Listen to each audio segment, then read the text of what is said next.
인터뷰 리뷰.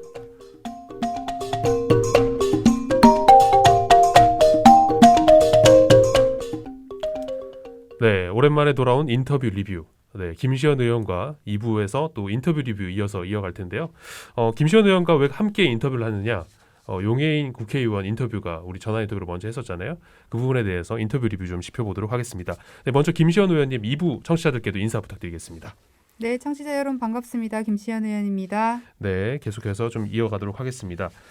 저희가 좀 5가지 질문을 용해인 국회의원과 나눠봤는데 첫 번째 질문에서 그 이제 2030 세대에 대한 어떤 그런 그 돌아선 어떤 그 이번 4.7 보궐선거에서 돌아선 이유가 어디에 있는지 그거에 대한 그 이유를 좀 들어봤는데 2030 세대에 사실 그 돌아섬이 그게 다가 아니다. 국한되지 문제는 않고 정부 여당에 대한 어떤 그 이제 국민들의 신뢰가 좀 돌아선 것 전체적으로 좀 그렇고 사실 어떤 특정 정치인과 언론들이 이 남자 20대 남자들 2030 세대 남성들에 대해서 뭔가 좀 그 정부 여당에 대한 돌아선 세력이 있다, 세력화하는 어떤 의도가 다분히 있다 이렇게 이야기를 했어요. 이 부분에 대해서 좀 어떻게 좀 들으셨는지 제가 오늘은 이태인 정치해설가와 그리고 김시현 의원님께 좀 여쭤보도록 하겠습니다.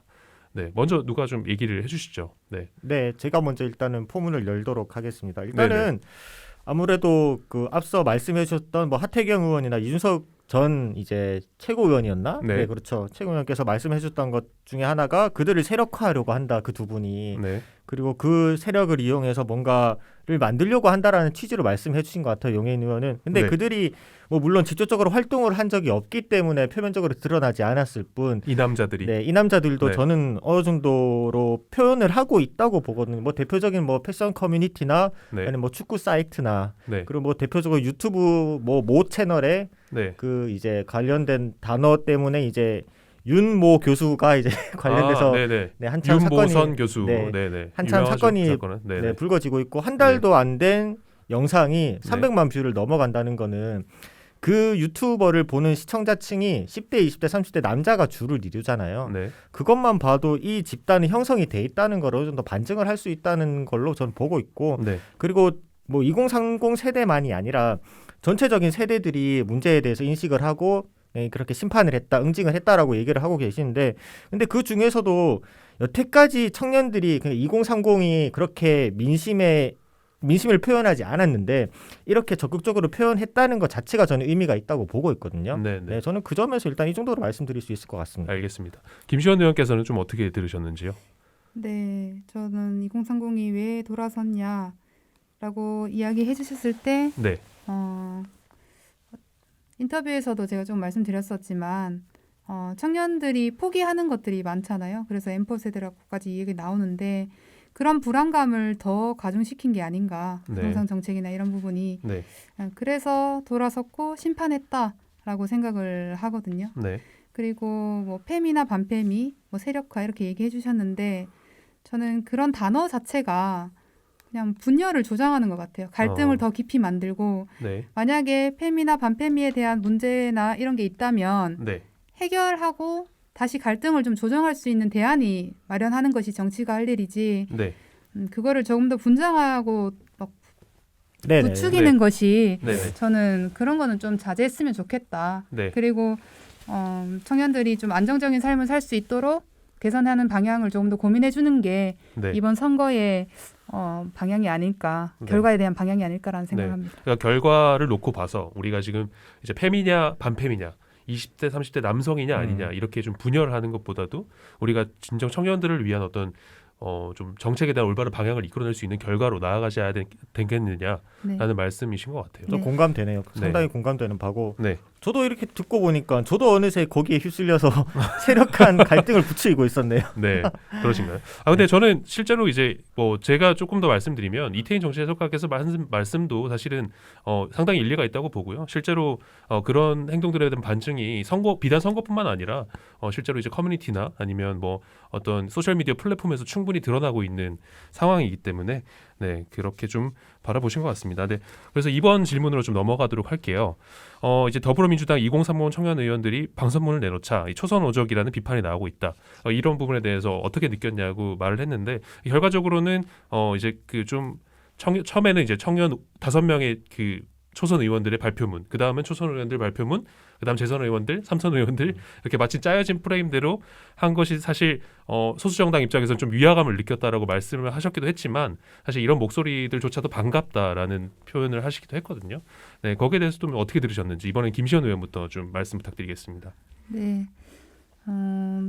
저는 사실상 의견을 말하는 게 네, 왜 비판을 받아야 되나? 네, 개인적으로 의견을 말할 수도 있는 것이고, 그 비판의 목소리를 낼 수 있는 것이고, 또 그런 아픈 부분이 있다면 개선해 나가면 되는 것이지. 네, 그거를 꼭 내 의견과 안 맞다고 해서 비판을 하는 거는 조금은 좀 잘못됐다 생각은 하는데, 네, 사실상 비판이라는 내용을 보면 네. 민주당 내의 강성 당원들이 이야기를 한 거거든요, 사실은. 초선 오적이라는 네. 초선 오적이라는 말이 이게 우리가 을사오적에서 빗댄 말이잖아요. 그렇죠. 맞습니다. 네. 네. 그래서 그런 걸 이제 정당에서 이야기하는 것이 우리와의 민주당의 당원으로서의 감성에는 네, 조금 벗어난 부분이 아닌가라는 네, 의견에서 비판을 하는 건데 네, 그 반성문 자체가 잘못됐다. 네, 그다음에 위화감을 준다. 네, 뭐 이거 20대, 30대, 40대 뭐 순서대로 해서 위화감을 준다.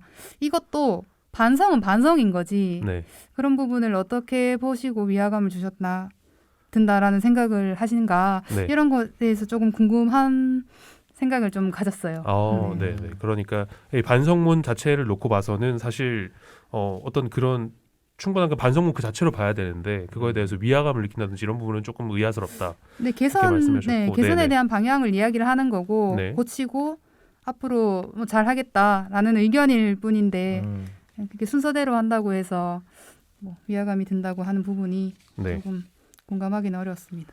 네.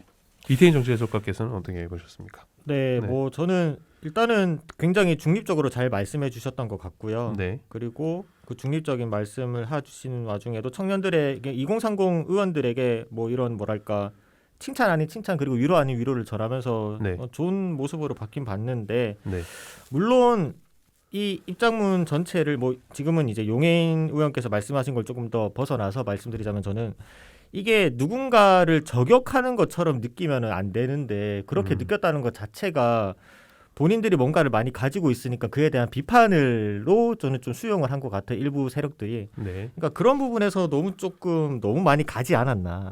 그 지금은 조금 더 겸허하게 받아들여야 되는 시국이고 물론 뭐 위로가 필요한 시기라고도 하는데 뭐 지금은 그래도 저는 이렇게 너무 강경하게 반응하는 것 자체가 네, 지금 과연 이렇게 선거 참패를 제대로 받아들이지 못하고 있는 것 아닌가라는 생각까지 들고 있더라고요. 저는 그래서 일단 용 의원 말씀을 다시 돌아가자면은 그래도 시의적절하게 잘 말씀을 해주신 것 같습니다. 저는. 네. 네. 그러니까 지금 더불어민주당 같은 경우는 지금 당 내에서도 그 중진 의원들을 중심으로 중진 의원들도 지지하는 당원들을 중심으로 당내의 강경론과 그리고 이제 청년 의원들, 초선 의원들을 중심으로 뭐 새신론이 나뉘고 있다 이런 이야기들을 일부 언론에서도 많이 하는데 그런 것들이 사실 그렇게 크게 의미가 없다 뭐 이런 말씀이신 거잖아요. 네. 네, 알겠습니다. 근데 세 번째 질문은 이제 불공정 표상이 되어버린 뭐 인국공 사태라든지 뭐 LH 사태 그리고 실업 문제 그리고 가장 문제는 이제 뭐 조국 자녀 특혜 의혹 뭐 이런 문제들이 있는데 이런 것과 관련해서 이제 좀 어떻게 봤느냐 이런 질문에 뭐 이제 청년 문제에 대한 어떤 프레임 이런 것들에 대해서도 좀 우리가 봐야 된다, 돌이켜 봐야 되고 좀 배경을 좀 봐야 된다 그런 이야기들을 하는 것도 물론 되게 중요하지만 이런 문제에 대한 프레임을 씌우는 것에 대해서도 좀 비판적으로 봐야 된다 이런 말씀하셨던 것 같아요. 이채인 정치해설가께서는 또 그 답변에 대해서 좀 어떻게 보셨는지. 일단 충분히 저는 맞는 말씀인 것 같다라고 생각도 드는 것도 같고요. 네네. 일단은 이 문제들은 어쨌든 시스템상 문제도 많고 그 사실 좀 더 파헤쳐 보면은 그러니까 이 이름 타이틀 그대로의 문제점이 아니라 솔직히 속을 좀 더 들여다보면은 다른 문제도 있고 네. 그리고 이렇게 뭐랄까 조금 더 대두되었던 그런 정보의 표시보다 덜 이렇게 뭐랄까 공론화되는 주제가 있거든요. 그러니까 네. 좀 덜 이렇게 시민들한테 까인다고 하죠. 덜 까여도 되는 주제들이 조금 있는데 네. 근데 시민들은 그런 걸 모르죠. 그냥 한 줄만 읽죠. 한 줄만 읽고 그에 대해서 비판을 하거나 비난을 하거나 하는데 그런 부분에서 네, 이거를 어쨌든 집권 여당 현재 지금 여당에서 나온 문제점들은 어쩔 수 없이 네, 기본적으로 각오해야 되는 거 아닌가라는 생각이 네. 듭니다. 네. 김시현 의원께서는 어떻게 보셨는지. 네, 답변을 조금 메모를 해놨는데 네. 정치권이 집중해야 되는 것은 청년이 왜 불공정하느냐를 좀 더 살펴봐야 된다. 네. 본론적으로 좀 다가가야 된다. 이런 식으로 이야기를 하신 것 같아요.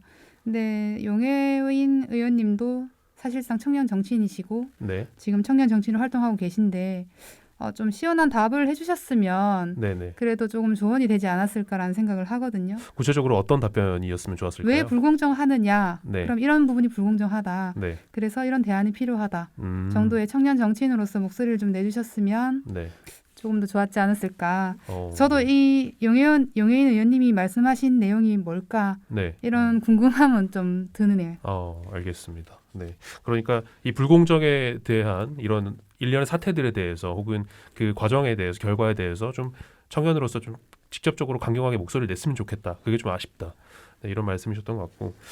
그리고 이제 마지막으로 좀 내용을 짚어볼 텐데요. 이 청년 의원들, 이 초선 오적으로 찍힌 이 청년 의원들은 스스로 반성문을 통해 이 당내 기득권 구조에 비판하지 못하고 용기가 없었다라고 고백하기도 했는데 이 청년 의원들이 비판을 막는 국회에 한 기득권 구조가 무엇인지, 이게 정당 정치 문제인지 아니면 공천권 획득을 하지 못해서 그런 건지 어떤 이런 그 정치에 제대로 참여하지 못하는 그 구조에 대해서 같이 좀 이야기를 나눠봤잖아요. 이 김시현 의원께서는 생각하시기에 좀 어떠세요? 보시기에. 글쎄요. 사실 이게 국회와 시의 차이는 있겠죠. 근데 적고 크고를 따졌을 때는 제 입장 시의원으로서의 입장은 네, 의원님 잠깐만요. 네. 김 PD가 밖에서 마이크 좀 가까이 대달라고 얘기 좀 크게 해달라고 하는데 잠깐 마이크 좀 잡고 가겠습니다. 네, 죄송합니다. 네, 이어서 가시죠. 네. 시의원으로서의 생각을 해보면 왜 막는다고 못할까? 네, 아직까지는 제 입장에서는 이해하지 못하는 게 네, 국회를 아직 경험해보지 못해서 그런 네. 걸 수도 있겠지만 울산시의회에서는 사실상 막힌 적도 없고 네, 청년 정책을 거부당한 적도 없고 네, 사실상 거부당했다면 예산이나 이런 어려움 때문에 어쩔 수 없이 시기적으로나 어쩔 수 없이 됐다곤 하지만 이런 비판의 목소리를 막았다는 것이 조금 민주당의 시의원으로서는 과연 있었던 일인가라는 의문점도 들긴 합니다. 네. 한편으로는 김시현 의원께서는 이렇게 일당백에 또 그 어떤 일을 처리하고 계시잖아요. 사실 굉장히 훌륭하게 잘하고 계신데 하지만 우리가 객관적으로 봤을 때는 상대적으로 이제 비율이나 인원수가 적으면 아까도 저희가 일부에서 이른바 시쳇말로 쪽수 이야기를 했었는데 인원수가 적으면 사실 우리가 구조적으로 좀 어떤 그런 의원들이 좀 묻히기도 하고 사실은 그런 걱정들이나 우려들이 있잖아요. 그런 것들에 대해서는 좀 어떻게 바뀌어야 된다. 이런 것들은 좀 어떻게 생각하시는지 청년 의원들의 비율에 대해서는 좀 고민하신 게 있으면 아까 일부에서 하지 못했던 이야기들이 좀 있으면 네. 말씀 부탁드립니다. 그러니까 비율에 대해서 고민하는 것이 청년의 목소리를 더 많이 내지 못하는 것이 어려움이 있었다 했잖아요. 그래서 비율을 늘려야 된다라고 이야기하신 거잖아요. 네. 저는 사실상 의회에서는 공감해주는 사람만 많으면 당사자가 아니어도 정책을 이끌어갈 수 있다 보거든요. 네. 근데 국회에서는 사실상 이 비판받는 초선 오적들과 공감대를 얼마나 형성하는 사람이 많이 있을까 이런 고민도 좀 해보게 되더라고요. 이렇게 비판을 가로막는다라고 하면은 청년들과 공감하는 사람이 더 적나 이런 고민도 되게 되고 네. 그렇습니다. 네. 그러니까 우리가 구체적으로 좀 어떤 그런 인원수에 대한 비율에 대해서 그렇게 이야기하는 것보다 과연 당사자가 아니더라도 얼마나 많은 사실 그 동료 의원들이 그 정책에 대해서 공감을 하느냐, 청년들에 대해서 공감을 하느냐가 중요한 부분이다. 이렇게 말씀을 해주셨고, 그리고 그 해결책에 대해서 이야기를 할 때 제가 예시로 드렸던 것 중에 이제 공직선거법 개정을 통해서 이 비례 홀수로 이제 청년을 공천하자라는 이런 주장들이 지금 있잖아요. 네. 그런 거에 대해서는 또 어떻게 생각을 하시는지. 동의합니다. 네, 청년 네. 정치인들 올 수 있는 길을 네. 사실상 앞전에서도 인터뷰에서도 그 청년 정치인들이 출마가 어렵다 이렇게 이야기해 주셨는데 그런 시스템을 만들어 놓으면 훨씬 더 참여율도 높을 것이고 내 정치를 하는 거잖아요. 네. 청년들이 직접 정치를 하는 거니까 네. 참여율도 높일 수 있고 그에 따라 투표율도 높일 수 있고 네. 뭐 이런 다양한 점에서 긍정적인 효과를 볼 수 있지 않겠나 저는 찬성하는 네. 바입니다. 이태인 정책 해설가께서도 이 정당 정치 이 구조에 대해서 좀 하실 말씀이 있으실 것 같아요. 좀 보시기 저는- 어떠세요? 네. 저는 솔직히 지금 김시현 시의원님 말씀을 조심할 수밖에 없는 구조예요 지금 현재. 아, 그래요? 저는 네. 뭐 일단은 저는 간단하게 말씀드리면 용인 의원께서 모든 말씀을 다 해주셨던 것 같아요. 그냥 네. 현 정당 정치의 문제점, 거대 양당에 대한 문제점, 그리고 공천 시스템의 문제, 그리고 청년이 직접적으로 정치를 할 수 없는 이유, 뭐 기초의원 같은 경우에는 뭐 대략 7,600, 7,800, 7,600 정도 드는데 그 비용조차도 쉽지 않은 게 청년이거든요. 네. 뭐 지금 소수 정당에서는 그런 이제 선거 비용을 뭐 이렇게 대준다, 선거 비용을 빌려준다도 아니고 선거 비용을 이제 대신 내준다라고 해야 네. 되나요? 뭐 네. 정당한 지원해준다. 지원해준다가 네, 좋겠네.